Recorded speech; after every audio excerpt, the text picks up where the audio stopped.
them up to public view, then their job is done. This I have accomplished. We've talked about 38 studios and all those things here on the show for 7 years. A responsible aspirant for public office, however, should devise constructive solutions to these problems. And this I will do in the months ahead. I'm not a mere caretaker, I get things done. Like you, I look to the day when Providence will have a school system that is the envy of its sister cities and a dropout rate that is negligible. I look to the day when our economic initiatives create decent jobs for all who desire the dignity of work. And I look to the day when the scourge of drug dealing is driven from our state, our streets. I look to the day when hundreds of vacant litter-strewn lots will bloom and with affordable owner-occupied housing. And I look to the day when all our city's neighborhoods become clean, safe, and free from the vestiges of blight. Some may see in this decision I announce today a tinge of deja vu, or whimsically label it as a localized version of Back to the Future. If they do, I would suggest to them that the back is my decades of experience and achievement as mayor of Providence, and the future is my optimistic but attainable vision of its continued progress. Providence demands a leader with experience and a proven mobilizer of civic endeavor. It cannot afford inexperience or on-the-job training. I am mindful of the intense public and media scrutiny that will be placed upon my third administration. I welcome it. I am mindful that the people will expect more from me than from any other candidate for public office in Rhode Island. They will not be disappointed. Today I submit to you my bid to bring fruition to the major urban program that was so auspiciously we began. My quest to cut the ribbon at both ends. Today, with a sense of humility, contrition, and confidence, I announce to you my candidacy for mayor of Providence. And there you have it. After a long speech, but it's there. All right, let's take a little break, a little traffic, and then we'll come right back and I'll take your calls. Right now, it's Providence Auto Body. Right now, traffic. Center time with Robin Murphy.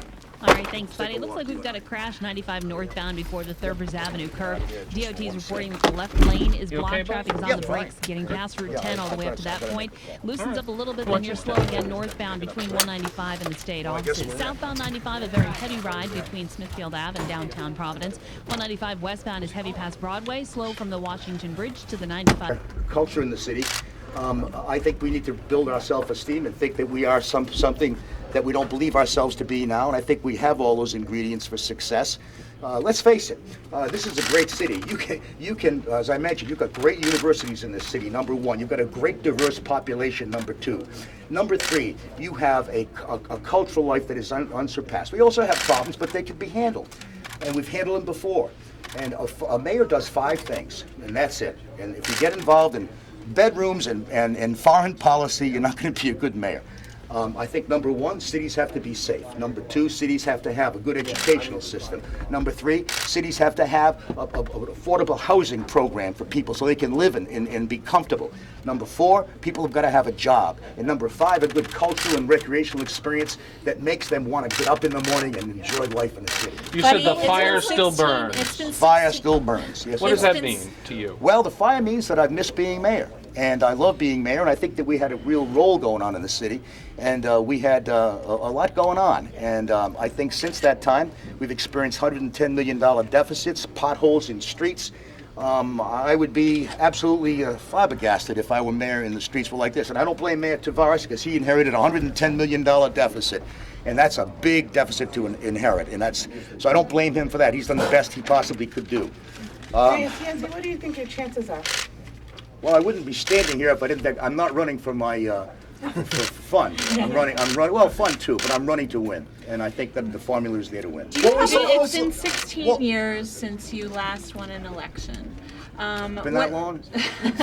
So what's changed in the city? I don't think I had so you can't really say that because I didn't even have an opponent in 1998. So you could probably say it's more like 20 or something like that. Okay, so the city's changed a lot since then. Yes. How has the city changed, and how are you going to? How are you going to address that? What kind of changes are you talking about? Well, demographic changes and things like that. The demographic, when the Latino population, I remember when I first became mayor, we had to close 9 schools. And Joe Magno, who was then my chief of staff, said, Mayor, you're going to have to You knock these schools. We knocked 9 schools down, and we didn't even get a peep from anybody. Imagine trying to knock 9 schools down today. But we knocked 9 schools, or close, not knocked them down, because we didn't need them, because the population had diminished so much. And then later on, we started getting the demographic reports in from Washington and the census, and we said, we're going to have to start building schools. And we built, I think, 8 or 9 schools. The fact is that, but when the Latino population started to come here, I realized how important that they were. And so I embraced them and did what I had to do to gain their favor and gain their respect for having government pay attention to them. The same with the Laotians and the Cambodians. I remember going to Little League, and they couldn't vote in those days, by the way. Now they do. But I remember going to the Little Leagues every Sunday and taking pictures and paying attention to them. And right now, those kids who were 5 and 6 years old, they're now 35 and 32. And do they know me in the Latino community? Yeah, they do. They know me in the Laotian and Cambodian community? Yeah, they do. We established the Southeast Asian Development Corporation. We worked very hard with them to do that. And we even helped found their Chamber of Commerce. But the city has changed, and I always thought the city was very strong because of the diversity that we have. There was a time I could ride around the city and just smell. And I'd tell you with my eyes closed what neighborhood I was in by the food. Mayor, what do you say to people who say that you're getting in as a return to some bad old days?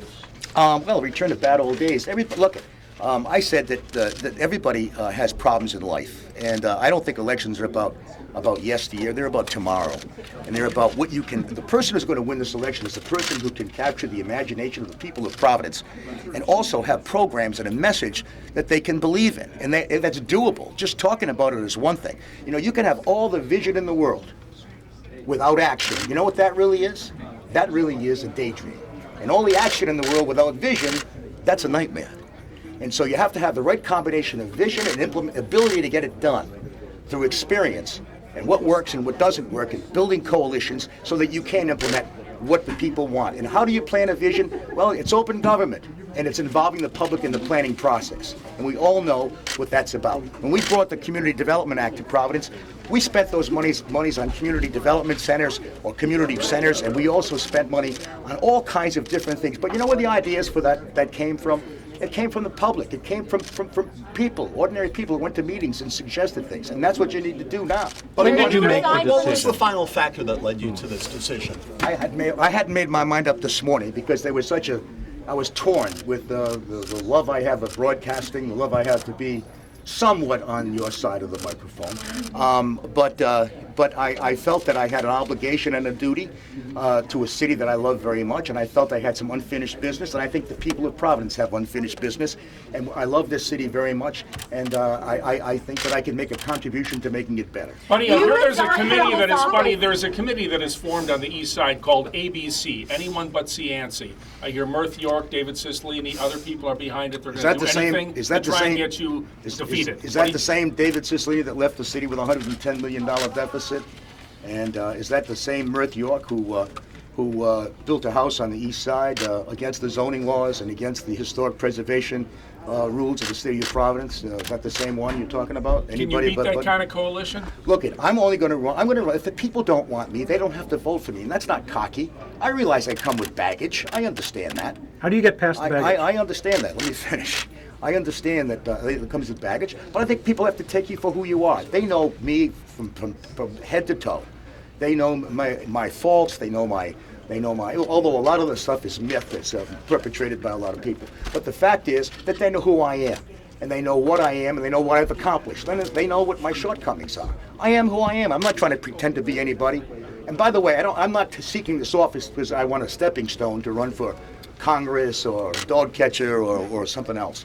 I mean, I love the city of Providence, and that's why I'm doing this. And is it a sacrifice on my part? No, it's not. Because I love the city, and it would be an honor to be mayor again, and also to do the kinds of things that I want to get done for the city that I know we can accomplish. Third time's the charm? Third time's the charm? I guess you could say that. I got to get back on the radio. And You've resigned from this office twice. What's different till 6 o'clock. Tonight's your last day? This will be the last day until, but I might be back here, who knows?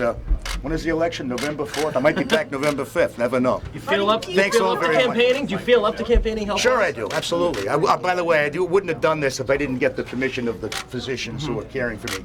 I take my last radiation treatment Friday, and then it's go straight out campaigning. It's just I about. might take the different? 4th of July. What's going to I be gotta different get back. this time I around? gotta get back. Thank you. Add revenue instead.